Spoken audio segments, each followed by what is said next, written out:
Bonjour à vous. Aujourd'hui, on se retrouve pour une nouvelle enquête en compagnie d'Aurélia, de Mathieu et de Mehdi. Alors, on avait fait il y a un moment une enquête sur les écritures qui vous avait pas mal intéressé. Et aujourd'hui, sans qu'ils le sachent, mais ils l'ont entendu, je les laisse ouvrir un écran et nous allons faire la suite des écritures. Je vous laisse observer.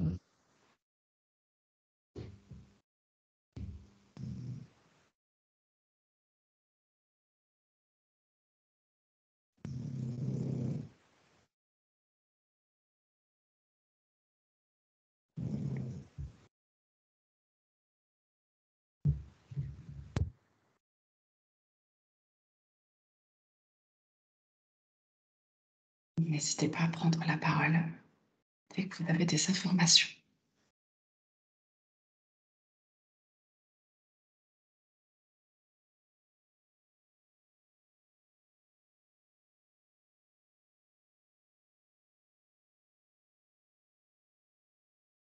Moi, ce que j'ai d'abord, c'est des représentations plutôt animales,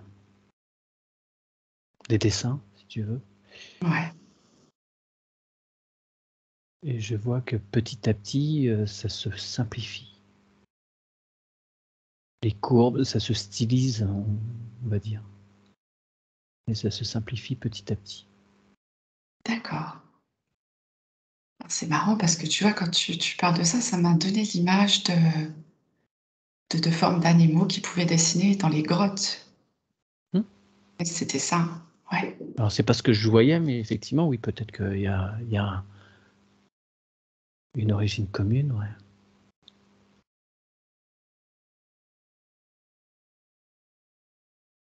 D'accord.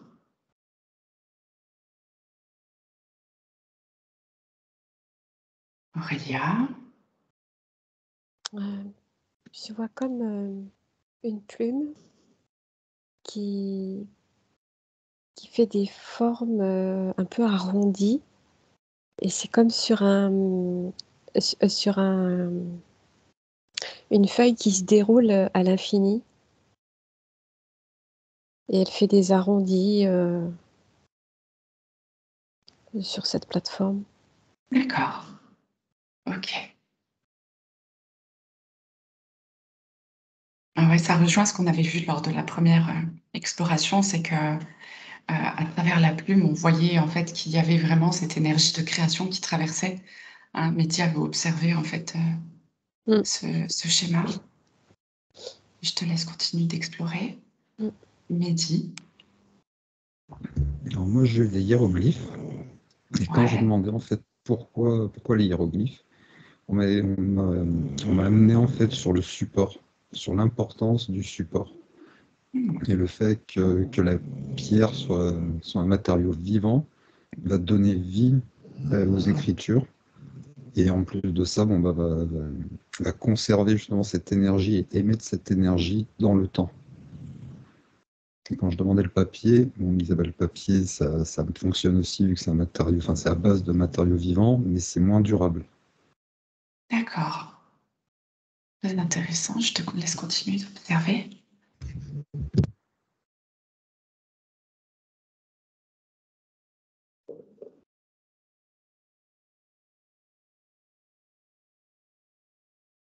Mathieu. J'ai dans les lettres qu'on peut avoir dans notre alphabet dit latin, des, on va dire la force, c'est la représentation d'animaux. Donc moi, ça me renvoie aux animaux totems, comme si on avait l'essence de chaque puissance animale derrière certaines lettres. Alors ça correspond pas toujours à des animaux, mais il peut y avoir aussi des événements, ou des événements comme la moisson, comme voilà, le temps de la récolte, le temps pour semer, et qu'on retrouve l'énergie de cela dans nos lettres. D'accord. En fait, ça serait laissé comme des traces pour les futures générations. Alors, je ne sais pas si l'intention est de laisser des traces. En fait, c'est que ce que ça me montre, c'est que l'origine de ces lettres est une simplification de, disons, le A, moi, je vois comme ou le alpha, comme un rond avec des cornes de bœuf qui petit à petit s'est retourné. D'autres lettres comme ça, comme si c'était des animaux, voilà, dessinés, et petit à petit, on les simplifie, ça D'accord, finit par donner des lettres. Mais qu'à l'origine, c'était pour représenter tel animal, et puis petit à petit, c'est devenu autre chose, mais comme si en d'accord, fait ces lettres portaient encore cette d'accord. profondeur, cette signification C'est derrière. c'est vraiment intéressant ce que tu me dis parce que j'avais noté la question justement de comment voyez-vous la transition justement entre, par exemple, les hiéroglyphes et l'alphabet qu'on connaît aujourd'hui. Et en fait, je pense que c'est un petit peu de cette façon. Alors oui, alors, les hiéroglyphes, effectivement, c'est des dessins à l'origine, effectivement. Après, est-ce qu'il y a un lien entre le hiéroglyphe et notre alphabet, nous, non. Mais après, notre alphabet, il s'est nourri de plusieurs choses. Je te laisserai aller observer, Mathieu, quelle est la première écriture, la toute première. Aurélia? Euh, En fait, là, j'ai une continuité de droite à l'horizontale avec des boucles et il n'y a pas de coupure, c'est infini. D'accord. Qu'est-ce que représentent ces boucles, Aurélia? Un début de formation de mots. D'accord. Et essaye d'observer, voir qui est derrière cette plume. Mhm. Merci. Mehdi? Alors, moi, on me montrait, là, j'étais resté justement sur cramer la pierre. On me montrait vraiment, tout comme j'avais vu l'échange énergétique avec la plume, là, je voyais l'échange énergétique en fait avec le tailleur de pierre, avec vraiment ce côté qui tenait un burin, on va dire, en métal, donc un matériau très conducteur. Mhm. L'énergie qui passe dans le bras et en fait vraiment le marteau, et vraiment l'impact qui vient créer justement, qui vient ancrer cette énergie dans la pierre. Et que D'accord. selon la pierre, enfin la composition de la pierre sur laquelle on vient tailler les écritures, l'énergie ne va pas être la même. Et en parallèle, on me montrait également les tablettes sumériennes. Et là, je percevais que c'était plus, comment dire, plus gravé un peu comme on graverait dans l'argile fraîche. Ah, intéressant. Et que le principe, enfin, que l'échange énergétique est pareil. C'est vraiment une inscription énergétique dans la Terre. D'accord. Je te laisse observer encore sur les tablettes sumériennes, si tu veux, Mehdi. Mathieu? Ouais, ça m'a montré, tout d'abord, les spirales qu'on peut trouver sur certains blocs de pierre, des monolithes, des allées couvertes, des cairns, spirales qui représentent l'univers. C'est les premiers, c'est des idéogrammes, quoi. C'est pas vraiment de l'écriture, mais il y a un sens derrière. C'est des origines d'écriture, on va dire.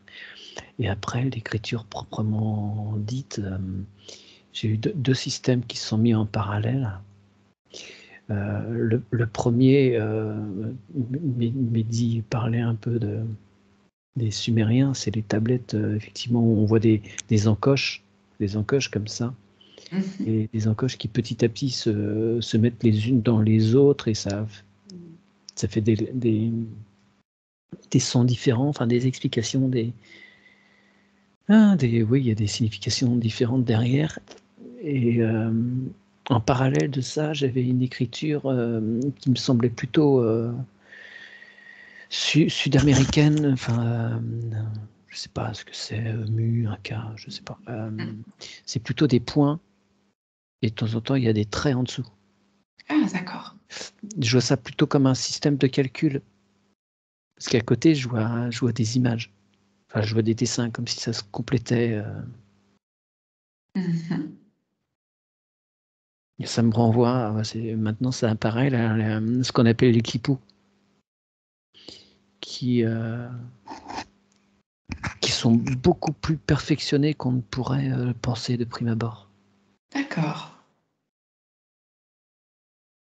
C'est des cordes sur lesquelles il y a des nœuds, en fait. Hein. Ok. Et les distances entre chaque nœud, ça va. Je vois il y a des rapports, des liens entre chaque distance qui signifient des choses. Ça m'est complètement obscur. Je comprends pas les significations. Mhm. Mais il y a, voilà, il y a des réelles significations dans tout ça, d'une cordelette à l'autre. Enfin voilà, il y a plein de. Ouais, c'était également, en tous les cas, une façon de garder peut-être de l'information, c'est ça? Oui, qui permettait une trace, mais sans que ce soit quelque chose qui va rester gravé. Il n'y avait pas besoin de tout graver sur les pierres, quoi. D'accord. Donc il y avait des systèmes plus simples. Je vois pas de papier, ça a dû venir après. Les fibres textiles, les fibres végétales, je veux dire, je vois ça beaucoup plus tard. D'accord. Je te laisse continuer d'explorer. Aurélia? Ouais. J'ai eu, par rapport à la plume, sagesse de l'esprit et l'information.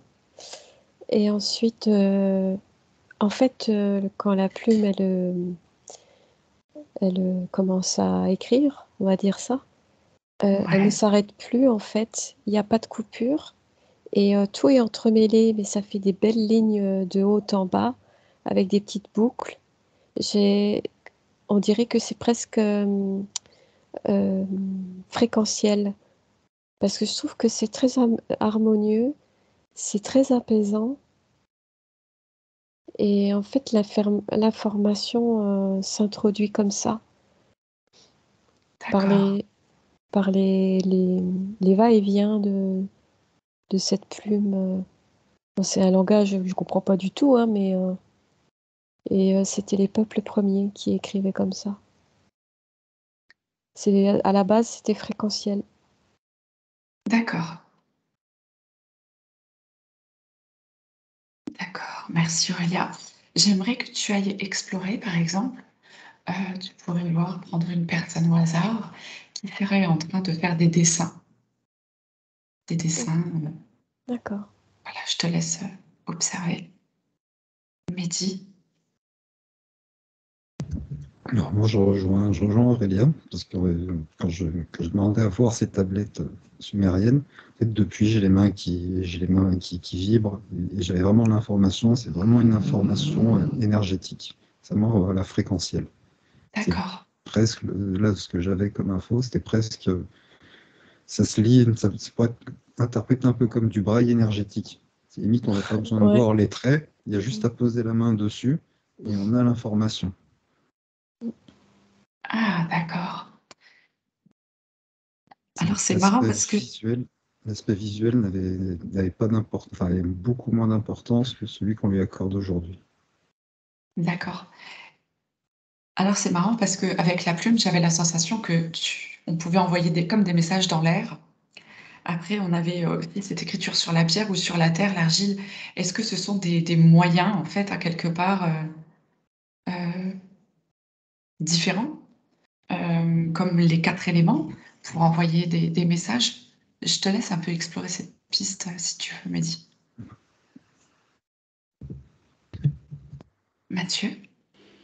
Ouais, alors je voyais que l'écriture se divisait après en plusieurs catégories, plusieurs finalités. Il y a une fonction qui est celle de la mémoire, pérenniser quelque chose Mhm.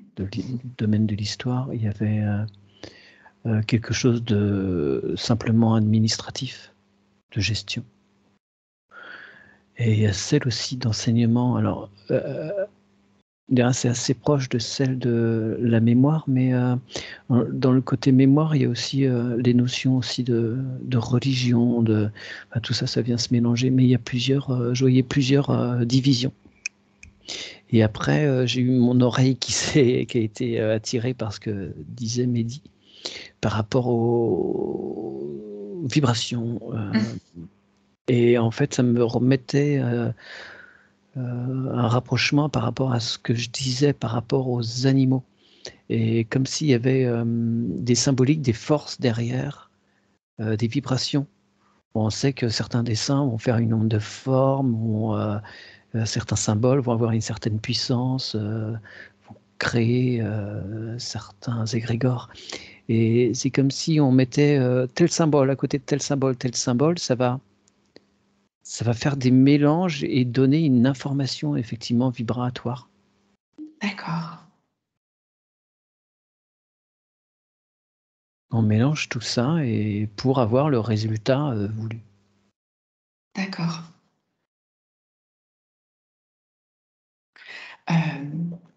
Du coup, j'aimerais aussi explorer une piste. C'est par exemple quand on a tous ces enfants sur les bancs d'école qui sont en train d'écrire les cours.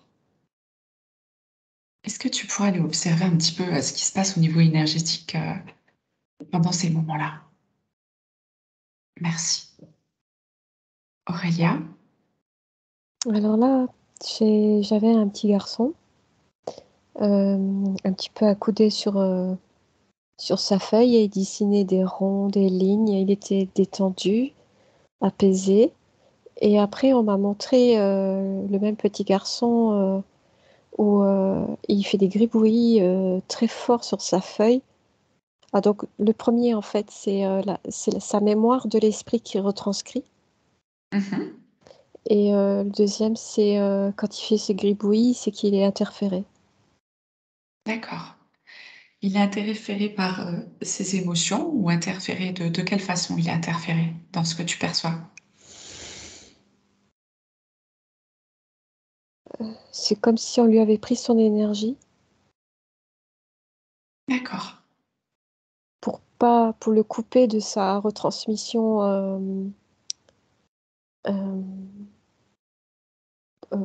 comment dire, pour pas qu'il prenne connaissance de ce qu'il est capable de retranscrire. D'accord, ok. Et est-ce que tu pourrais observer quelqu'un qui fait quelqu'un d'artistique, tu vois? Tu remercies d'abord le petit garçon et qui pourrait te montrer quand il fait de la peinture, quand il fait des dessins avec des couleurs. Voilà, qu'est-ce qui se passe à ces moments-là? D'accord. Merci. Mehdi? Alors, les 4 éléments, alors, ils sont présents. Donc, je voyais bien l'air, le feu, l'air, l'eau et puis la terre. Puis j'avais du mal en fait à comprendre pour le feu. Donc, au début, je me disais, bon, bah, il y a qu'à l'époque quand on scellait avec la cire. Donc, oui, mais non, parce que bah, quand on gravait sur la pierre, on ne voulait pas mettre de cire. Puis je voyais qu'on me poussait à chercher. Et en fait, le feu, j'ai eu l'info, c'est nous, c'est notre feu divin qui vient amener le feu, ce 4e élément, pour avoir l'écriture créatrice. D'accord, d'accord, d'accord. Donc en fait, on peut voir qu'à travers le temps, finalement, on aura utilisé tous les éléments Et et qu'on peut même même voir. les utiliser les 4 en même temps et que c'est là que l'écriture devient vraiment créatrice très puissamment. D'accord, C'est par exemple si on écrit avec une plume, avec de l'encre de Chine, qui va être de la terre et de l'eau. Donc on a l'air de la plume, l'eau, la terre, et qu'on vient mettre notre feu divin dedans, là ça devient extrêmement puissant. d'accord. Là, on est vraiment dans la création, en fait. Ouais, voilà. Là c'est vraiment avec un but créateur. Mhm. Après, voilà, il n'y a pas que l'encre de Chine, toutes les encres, les anciennes encres qui avaient des pigments naturels qui venaient de la Terre ont ce même pouvoir. Et en fonction de la couleur utilisée, la fréquence, enfin, ça va aussi moduler la fréquence vibratoire. D'accord. On vient rajouter voilà, l'onde fréquentielle des couleurs. Ok.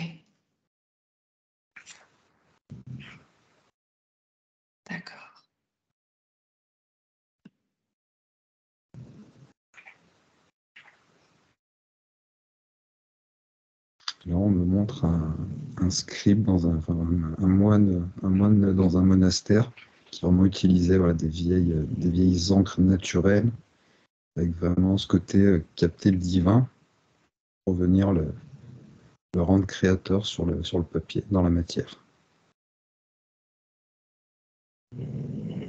Super. Je te laisse observer, donc tu vois un petit peu là à quel pourcentage de connexion, on va dire, ils sont entre cette connexion où tout pour aller dans leur création à l'époque et nous aujourd'hui, faire un petit peu le point. Merci. Mathieu?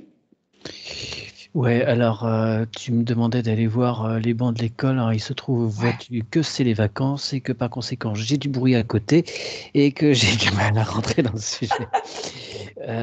Bon, toujours est-il que j'ai eu quand même des bribes de choses. Moi, ça m'a envoyé des photos de Douaneau, vieilles photos en noir et blanc avec les élèves très, très appliqués, très studieux, qui s'appliquent considérablement. Et là, je vois il y a quelque chose encore qui passe, il y a de l'information, les lettres sont belles, il y a quelque chose qui vibre. Et ça m'a amené très vite à aujourd'hui dans les écoles avec des lettres moins bien formées, même quand c'est appliqué, on est à des années-lumière de ce qu'un enfant on disait pas CE1, CE2, mais je sais plus c'était quoi, 9e, 10e, la capacité d'effectuer des lignes précises. Nous, les enfants maintenant, c'est brouillon, c'est hésitant, c'est voilà. Même ceux qui écrivent bien, on est très loin de la belle écriture qu'on pouvait avoir à cette époque-là, il y a un siècle. Et ça me montrait que par conséquent, il y avait une perte de vibration, il y avait une perte de sens. Et ça me montrait après un rouleau compresseur. Comme si le but, c'était quand même que les générations, petit à petit, soient moins nourries de ça, de ce qu'apporte l'écriture, de ce qu'apporte, ce que ces écritures apportent en savoir et en connaissance. Parce que petit à petit, l'être apprend à lire entre les lignes. Et aujourd'hui, ils ont même du mal à lire leurs propres lignes. Oui. Donc, comment veux-tu percevoir le sens caché quand tu n'es même plus capable ou avec difficulté de lire des phrases toutes simples? Il y a une perte petit à petit, une dégénérescence. Mathieu, est-ce que tu penses que cette perte, c'est l'alchimie? On a perdu cette alchimie de l'écriture, ce côté magique et vibrant,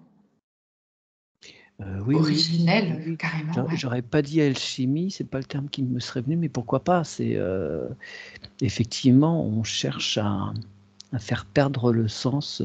Ouais. Est-ce que tu pourrais aller observer, encore dans l'écriture des élèves, souvent, donc on était censé à la base écrire, les lettres, elles étaient attachées les unes aux autres pour former un mot. Et aujourd'hui, on voit que euh, tout est détaché, tout est complètement... voilà, je te laisse observer. Aurélia? Alors là, c'est une femme qui est en train de peindre sur une toile. Elle fait des belles courbes de couleurs. Elle est dans une énergie d'amour, de joie. Euh, j'ai vu comme une forme de pensée aussi liée à un jeune homme. Et ce qu'elle aimait, ce qu'elle pose sur la toile, suivant je veux dire, sa vibration, ça sera perçu par des gens qui sont capables de voir,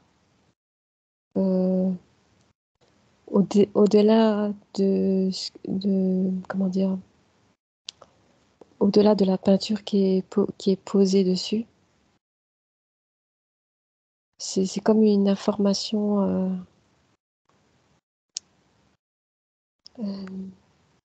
euh, information d'énergie, et d'autres ne verront juste qu'un paquet de couleurs, quoi.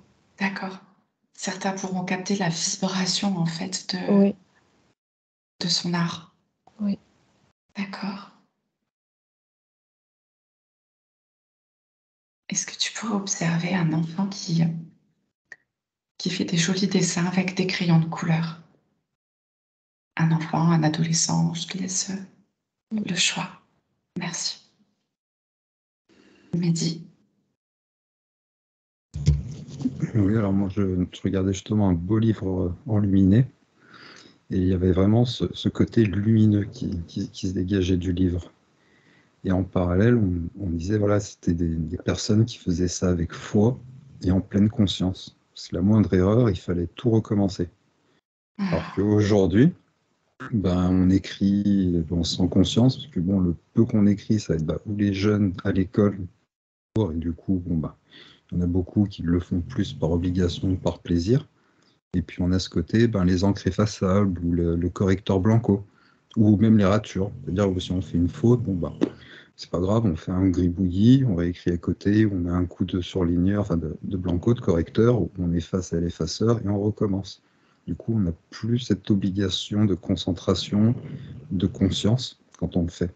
C'est l'erreur est moins grave et il n'y a pas le côté fait avec foi en fait. On le fait. Aujourd'hui, on écrit surtout par obligation.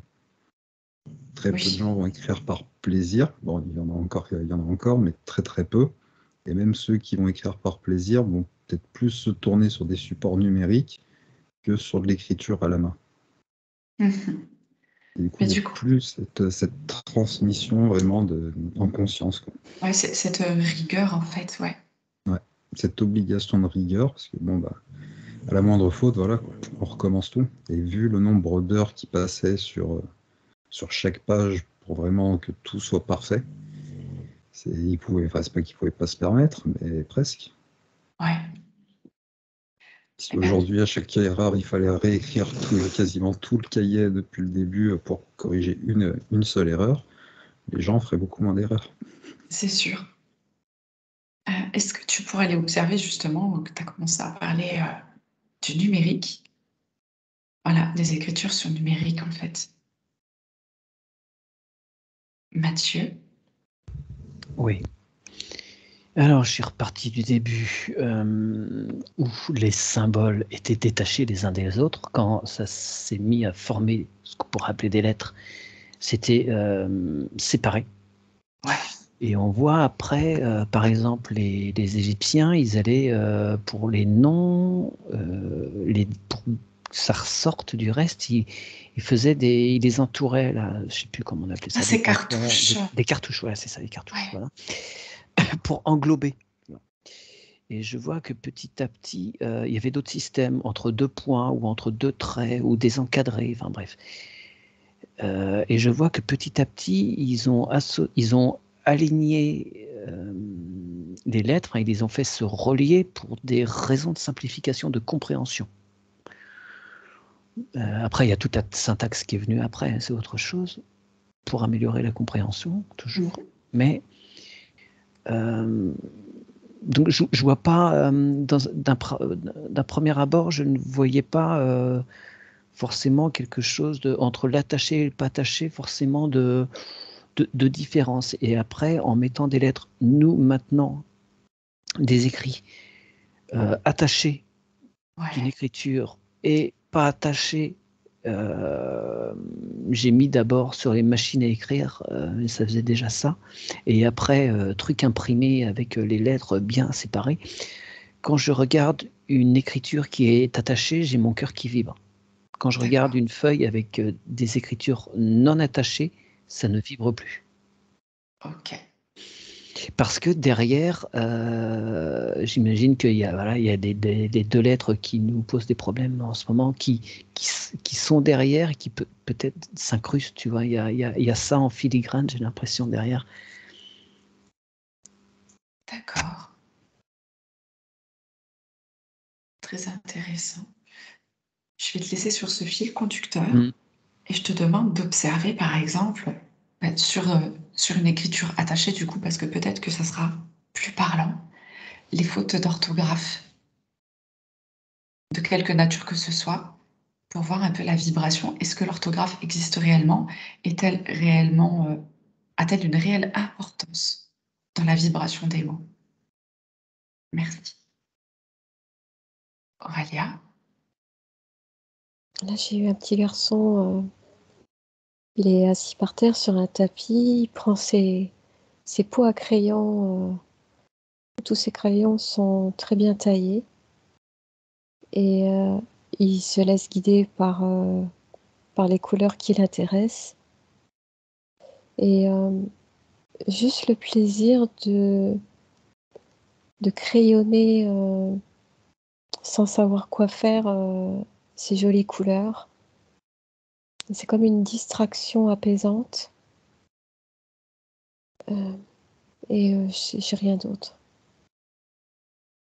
D'accord. Est-ce que tu peux regarder si, par exemple, il y a une relation entre les émotions qu'ont parfois les enfants et justement les dessins et ce qu'ils peuvent faire?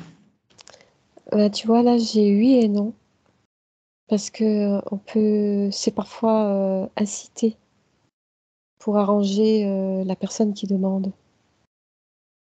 Ah d'accord, ok. Ça, c'est pas le cas où c'est après la demande d'un adulte Voilà, auprès de l'enfant. Ok. ouais.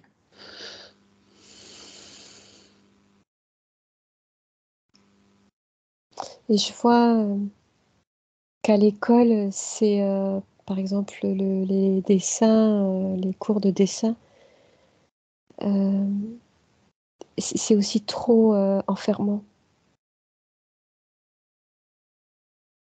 Il y a une exigence et ils peuvent pas être dans la créativité. D'accord. Est-ce que tu peux observer aussi pourquoi, par exemple, les enfants n'ont pas le goût de l'écriture de manière générale? Mm. Merci. Mehdi? Alors, par rapport au numérique, on m'a tout de suite renvoyé justement au texto, SMS et compagnie. Et en parallèle, on me mettait justement à l'époque quand on correspondait. Donc, c'était vraiment des personnes qui se répondaient et qui communiquaient et qui mettaient vraiment des émotions et des intentions. Ils mettaient vraiment une part d'eux dans la lettre. Et qu'aujourd'hui, il y a ce côté inhumain, entre guillemets, du fait de passer par la machine. C'est-à-dire qu'on va envoyer un SMS pour rien. C'est le t'es où? Bon, bah, c'est à l'époque, jamais personne n'aurait osé écrire une lettre t'es où? Et écrire ça, ça ne se fait pas. C'est ça. Donc il y a vraiment une perte d'intention, d'échange en fait. Et ça devient presque mécanique, machinal, du fait de, voilà, c'est tellement facile aujourd'hui, puis il n'y a même pas besoin presque de taper les mots, parce qu'il y a les suggestions, on tape les deux premières lettres et puis on coche. Et il y a vraiment une perte d'échange avec ce On perd côté la numérique. valeur, on perd Voilà. la valeur de l'échange. Voilà. En plus de perdre le côté créatif, on perd la valeur de cet échange-là. Plus, Ouais. il y avait les deux fameuses lettres qu'évoquait Mathieu, qui fait que qu'en communiquant comme ça, en fait, on alimente la base de données. Et c'est pour D'accord. ça aussi qu'on est petit à petit amené à se séparer de l'écriture manuelle pour nous couper, pour aussi également alimenter la machine. D'accord, ok. Qui pour elle, c'est du pain béni, parce que elle a accès entre guillemets à toutes les communications, il y a tous ces échanges, même si. Enfin, elle s'en fout justement qu'il y ait plus ce côté énergétique. Elle, tout ce qu'elle veut, c'est l'information. Ouais. Donc, de l'info, elle en a Est-ce à foison. ouais. Mehdi, est-ce que tu peux regarder justement la différence entre cette correspondance qu'il y avait et là, ces informations qu'on s'échange finalement, parce que Ah bah, il y avait un j'ai lien l'impression de... qu'on correspond plus ensemble, tu Ah vois. oui, c'est ça, c'est exactement ça. C'est qu'à travers le papier, un lien énergétique se crée entre les personnes. Alors que là, bah, le lien, il se fait de la personne à la machine, et la machine va l'envoyer à la personne. Mais elle, l'énergie qui est mise dedans, elle s'en fout, elle la transmet pas. C'est ce qui fait même que souvent, il y a beaucoup de malentendus par les SMS, parce que bah, le message est mal reçu, parce qu'il n'y a pas la bonne énergie derrière. Il y a juste cette énergie de machine qui fait que l'intention et les sentiments qui vont être mis dans un message ne sont pas reçus par la personne qui va le lire. Ouais. Ok. Je te laisse encore observer un peu. Mathieu. Alors, je vais peut-être en avoir pour un petit moment. Je suis désolé, je vais essayer de faire vite.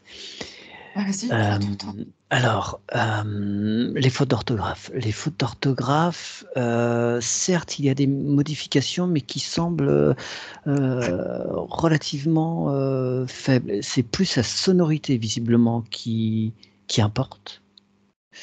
Et ça me renvoyait à l'évolution de l'écriture. L'écriture est en perpétuelle modification.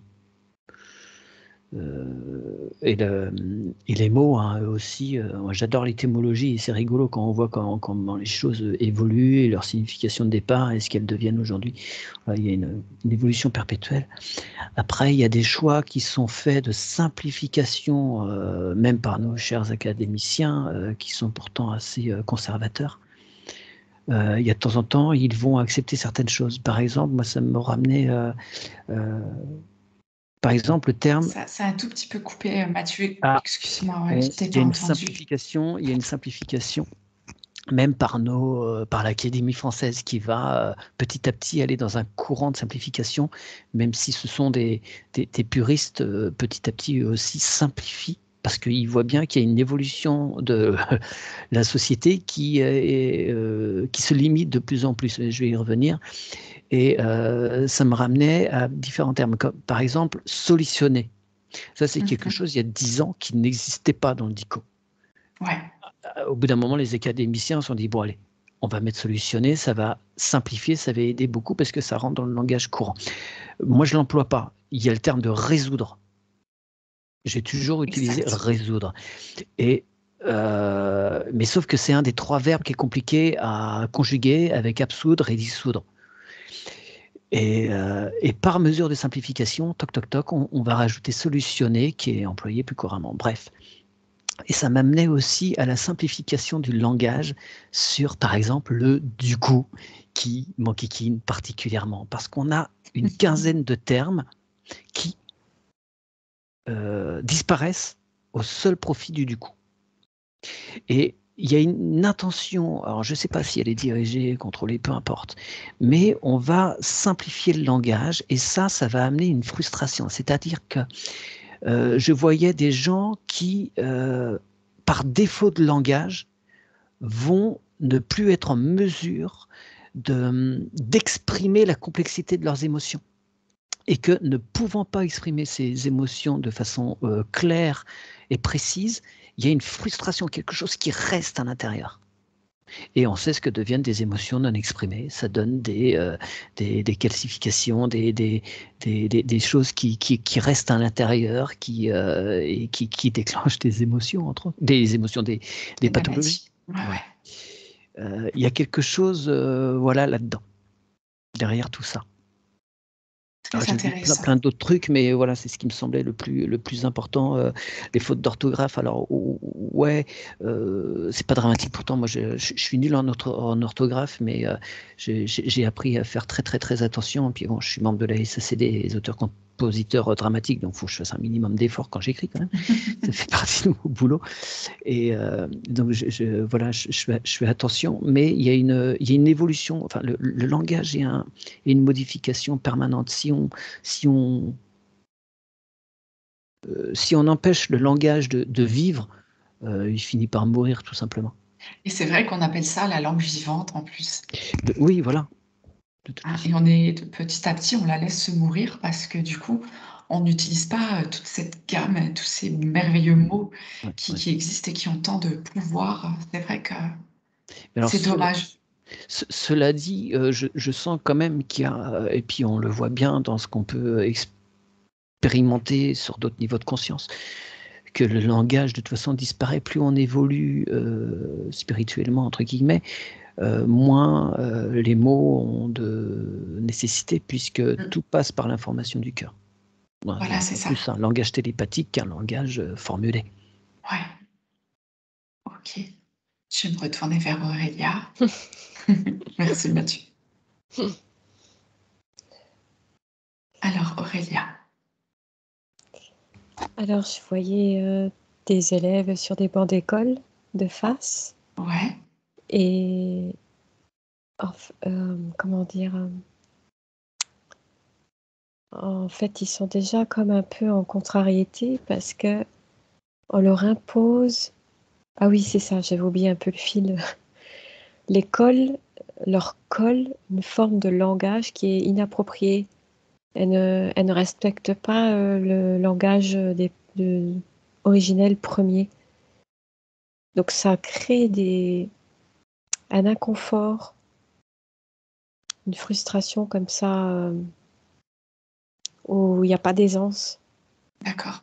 J'ai perdu un petit peu le fil. Donc, Ouais, ce que j'entends, c'est un peu comme quelque chose qui n'est pas naturel pour eux voilà, et voilà, puis c'est qui, du ça. coup, C'est ça. reste compliqué, quoi. En fait, c'est pas du tout naturel et c'est contenancé. Ouais.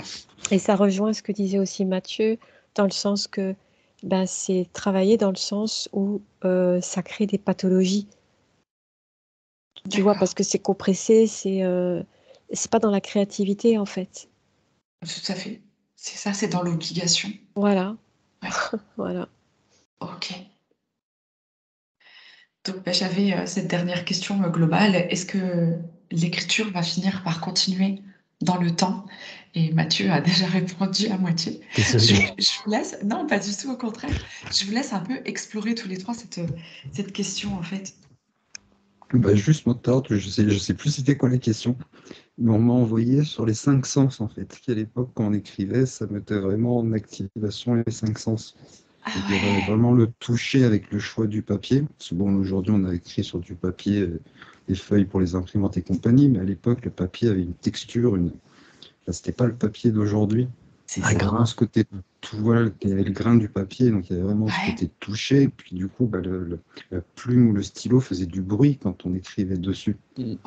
Puis il Puis y a on l'odeur. voyait, il y a l'odeur, Pardon. et il y avait également, et puis il y avait le goût. Parce que souvent, pour tourner les pages, on se mouillait les doigts. Donc à la longue, on avait également le goût du papier. Puis avec les taches d'encre, on goûtait l'encre et le papier.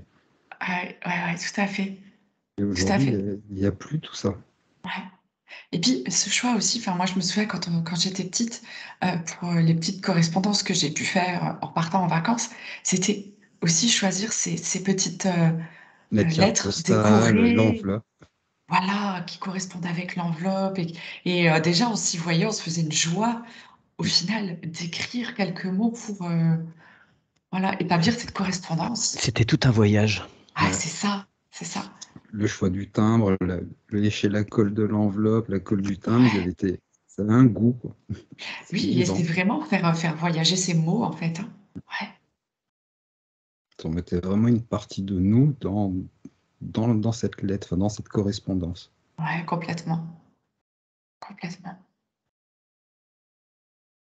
En fait, pour répondre à ta question, il y a un regain de créativité actuellement et les gens reprennent leur pouvoir par donc les écritures, euh, la forme en forme créative par le dessin, la peinture, tout ce qui est vibratoire. Ils ont compris en fait, ils reprennent leur pouvoir là-dessus. Ah, ça c'est chouette. Mm.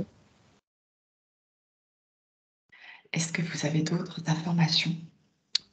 Ouais, moi j'ai un petit truc qui m'est revenu là comme ça, mais c'est de plus avoir d'entretien épistolaire, enfin de plus écrire de lettres, de plus avoir de correspondance comme ça. Et ça a entraîné toute une chute de ce qu'on appelle la poste.